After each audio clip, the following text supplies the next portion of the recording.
नमस्कार मंडळी, तर आज आपण बनवणार आहोत फ्लावर पासून बनलेले फ्लावर मंचुरियन राईस। तर चला मग आता आपण रेसिपीकडे वळूया। आता इथे मी घेतला फ्लावरची गड्डी। आता मी याला कट करून घेणार आहे।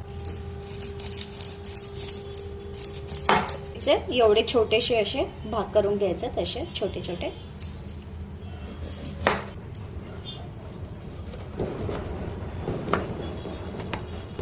आता मी यांना स्वच्छ पाण्याने धुवून घेणार आहे।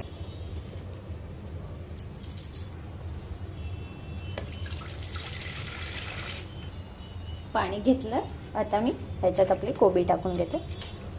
ह्याला मी 5 मिनिटं पाण्यात भिजवून देणार आहे असंच। आता मी याला उकळत्या पाण्यात टाकून घेणार आहे। पाणी इथे ऑलरेडी मी गरम करायला ठेवलं होतं।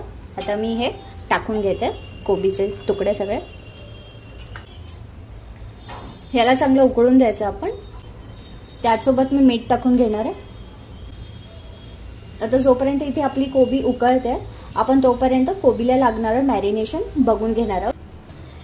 आता मिक्सिंग बाउल मध्ये मी काही इंग्रेडिएंट्स घेणार आहे। पहिलं मी मीठ टाकून घेते, काश्मीरी लाल मिरची पावडर, धना पावडर, हळद, लाल तिखा पावडर, 1 चमचा मैदा, 1 चमचा भरून बेसन पीठ, कॉर्नफ्लोअर आणि थोडंसं पाणी चांगलं मिक्स करून घ्यायचं। आता इथे आपलं बॅटर व्यवस्थित तयार झालेलं आहे। आता इथे आपलं बॅटर तर रेडी झालंय। तर आता आपण फ्लावर आपले उकळलेत की नाही ते बघूयात। आता इथे आपले फ्लावर चांगले उकळून झालेले आहेत। आता आपण याला साईडला काढून ठेवूया।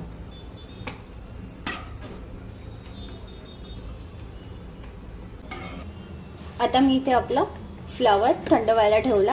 आता इथे आपले फ्लावर थंड झालेत, यांना आपण मॅरिनेट करून घेऊया। मॅरिनेशनचं मिक्सचर आणि त्याच्यात आपण हे आपले फ्लावर टाकून घेणार आहोत। व्यवस्थित हाताने मिक्स करायचं त्यांना।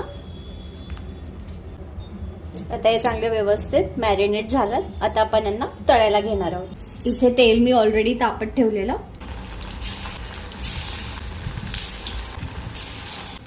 जेवढे बसतात तेवढेच तळून घ्यायचे। आता इथे आपले फ्लावरचे पीसेस चांगले झालेले आहेत। चांगला त्यांना गोल्डन ब्राउन कलर आलेला आहे छानपैकी। आता मी याची सेकंड बॅच सुद्धा अशी तळून घेणार आहे। त्यांना आता पहिले साईडला काढते। नेहमी लक्षात ठेवा, यांना तळताना गॅस मीडियम टू लोच ठेवायचा आहे। इथे मी गाजर आणि शिमला मिरची अशा पद्धतीने कट करून घेतलेले आहेत आणि लसूण आणि अद्रक असे छोटे छोटे कट करून घेतले। आता या कढईमध्ये मी गरम तेल तापवत ठेवलं होतं। त्याच्यात मी अद्रक लसूणचं पीसेस टाकून घेते, बारीक चिरलेली हिरवी मिरची पण टाकून घेते आणि आता मी गाजर आणि शिमला मिरची टाकून घेते। आता इथे आपली गाजर आणि शिमला चांगलं झालेलं आहे। आता आपण याच्यात राईस टाकून घेऊया। मी राईस पहिलाच बॉईल करून घेतला होता। त्याला चांगलं मिक्स करून घ्यायचं आपण व्यवस्थित। चांगलं मिक्स करून झाल्यावरती मी याच्यात सोया सॉस थोडा अर्धा 1 चमचा टाकून घेते आणि त्याच्यात सोबत व्हिनेगरही टाकून घेते। परत व्यवस्थित मिक्सअप करून घेते मी त्याला। आता इथे व्यवस्थित मिक्स झालेलं आहे। आता मी याच्यात कोथिंबीर टाकून घेणार आहे वरतून आणि आपण इथे जे फ्लावरचे तळले होते ते आपण टाकून घेणार। हे असं प्रॉपरली मिक्स करून घ्यायचं त्यांना। गोबी ह्याचं राईस फ्राईड राईस सोबत काहीच कॉम्बिनेशन नाही आहे, पण मी हे एकदा करून खाल्लं होतं म्हणून तुम्हाला ही रेसिपी दाखवते। तुम्ही एकदा नक्की करून बघा, खरंच खूप छान लागते। आता मी याच्यावरती 5 मिनिटं झाकण ठेवणार आहे।